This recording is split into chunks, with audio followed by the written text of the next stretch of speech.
личного огня снимал сотрудников ДПС, где молодые люди водили хоровод.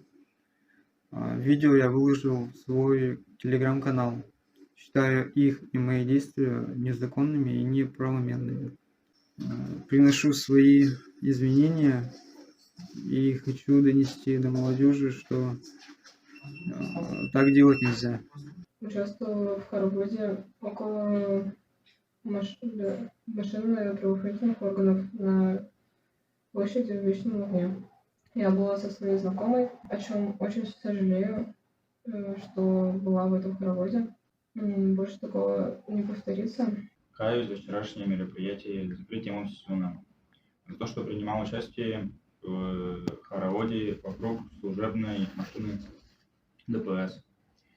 Хочу извиниться перед сотрудниками полиции и перед теми, кто там был, перед властями хочу извинения. И никому не желаю так делать, думать о своих последствиях, о своих поступках. Приношу свои извинения за то, что я вчера совершил свой моральный поступок тем, что строил хоровод вокруг машины ДПС. Приношу свои извинения.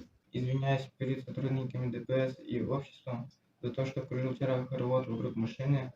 Впрочем, такого больше не повторится, и молодежи такого не советую делать. Приношу глубокие извинения за то, что вчера водила хоровод вокруг патруля ДПС вместе с друзьями. Я извиняюсь за то, что бегал хоровод возле машины ГИБДД.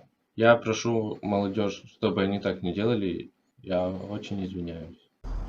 Прошу не повторять мои действия, так как это незаконно.